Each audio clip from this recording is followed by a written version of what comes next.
Hello guys, ഇപ്പോൾ നിങ്ങൾക്ക് പരിചയപ്പെടുത്താൻ പോകുന്നത് ഇത്തിൽക്കണ്ണി എന്ന് പറഞ്ഞ സംഗതിയാണ്. എന്താണ് ഇത്തിൽക്കണ്ണി? നമ്മുടെ സ്വന്തമായി ആഹാരം ഉൽപ്പാദിപ്പിക്കാൻ കഴിയാതെ മറ്റുള്ള മരത്തിന്മേൽ അള്ളിപ്പിടിച്ചിരുന്നു കൊണ്ട് ജീവിക്കുന്ന ഒരു സസ്യമാണ് ഇത്തിൽക്കണ്ണി. ഈ ഇത്തിൽക്കണ്ണി മരവാഴ അതുപോലെ തന്നെ മറ്റുള്ള സസ്യങ്ങളിൽപ്പെട്ട ഒരു സംഗതിയാണ് ഇത്തിൽക്കണ്ണി. ഇതിൻ്റെ പ്രധാനമായും ഇതിൻ്റെ വേര് മണ്ണിൽ തട്ടുകയില്ല. ഇതിൻ്റെ വേര് എന്ന് പറഞ്ഞു കഴിഞ്ഞാൽ മരത്തിൻ്റെ ശിഖരങ്ങളിൽ അതിൻ്റെ തൊലിയുടെ ഉള്ളിലേക്ക് ആഴ്ന്നിറങ്ങിക്കൊണ്ട് അതിൻ്റെ ഏത് മരമാണോ ആ ഇത്തിൽക്കണ്ണി ആശ്രയിക്കുന്നത് ആ മരത്തിൻ്റെ നീരൂറ്റി കുടിക്കുന്ന ആ മരത്തിൻ്റെ ആശ്രയിച്ച് ജീവിക്കുന്ന ഒരു സസ്യമാണ് ഇത്തിൽക്കണ്ണി. ഈ ഇത്തിൽക്കണ്ണി എങ്ങനെയാണ് മരത്തിനെ നശിപ്പിക്കുന്നത്? സാധാരണ രീതിയിൽ നമ്മുടെ മാവിലാണ് ഇത്തിൽക്കണ്ണി കൂടുതലായും കണ്ടുകൊണ്ടിരിക്കുന്നത്. അതുകൊണ്ട് നിങ്ങൾ വളരെയധികം ആറ്റുനോറ്റുണ്ടാക്കുന്ന ഈ മാവ് നശിക്കാതിരിക്കാൻ വേണ്ടി വർഷാവർഷം ഇത്തിൽക്കണ്ണി ഉള്ള കൊമ്പുകയെ മുറിച്ചുകൊണ്ടോ അല്ലെങ്കിൽ ഇത്തിൽക്കണ്ണി ചെത്തിക്കൊണ്ടോ അതിനെ നശിപ്പിക്കേണ്ടതാണ്. അല്ലാത്ത പക്ഷം നിങ്ങളുടെ മാവിന്മേൽ കംപ്ലീറ്റ് ഇത്തിൽക്കണ്ണി പറ്റി പിടിച്ചുകൊണ്ട് ആ മാവ് കംപ്ലീറ്റ് ഉണങ്ങിപ്പോകുന്നതാണ്. ഇത് വളരെ അപകടകാരിയാണ്. ഈ ഇത്തിൽക്കണ്ണി മറ്റുള്ള മരത്തിലേക്ക് എങ്ങനെയാണ് പകരുന്നത് എന്ന് ചോദിച്ചു കഴിഞ്ഞാൽ ആ കുരുവികളുടെ കാലിന്മേൽ ഈ ഇത്തിൽക്കണ്ണിയുടെ വിത്ത് ഒട്ടിപ്പിടിക്കുന്നു.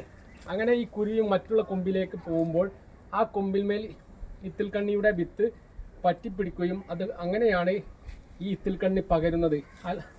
അല്ലാതെ നമുക്ക് കാറ്റിലൂടെയും ഇത്തിൽക്കണ്ണിയുടെ വിത്തുകൾ പറന്നു പോയിക്കൊണ്ട് മറ്റുള്ള മരത്തിന്മേൽ പകരുന്നുണ്ട്. അങ്ങനെയാണ് ഇത്തിൽക്കണ്ണി പകരുന്നത്.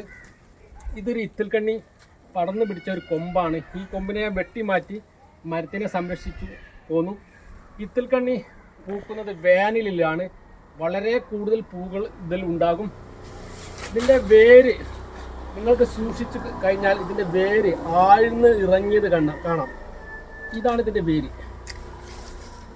ഈ വേരിതാ ഈ തൊലിയുടെ ഉള്ളിലേക്ക് പോയി കൊണ്ടിരിക്കുന്നു.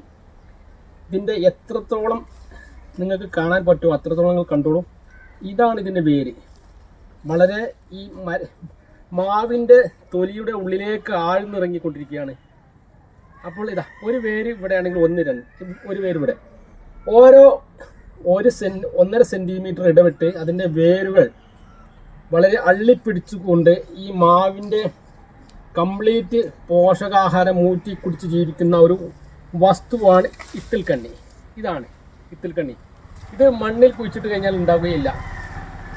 വളരെ അപകടകാരിയാണ്. അതുകൊണ്ട് നിങ്ങൾ സംരക്ഷിച്ചു പോകുന്ന മാവിൻ്റെയോ മറ്റുള്ള ചെടികളുടെയോ മുകളിൽ ഇത്തിൽക്കണ്ണി ഉണ്ടെങ്കിൽ വർഷാവർഷം അത് നീക്കേണ്ടതാണ്.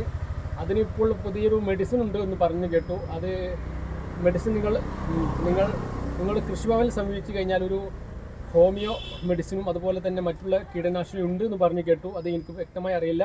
യൂട്യൂബിൽ അടിച്ചു നോക്കിയാൽ മതി. അതുകൊണ്ട് നിങ്ങളുടെ വിളയെ സംരക്ഷിക്കാൻ ഇത്തിൽക്കണ്ണിയെ നശിപ്പിക്കൂ, വിള സംരക്ഷിക്കൂ. ഓക്കെ.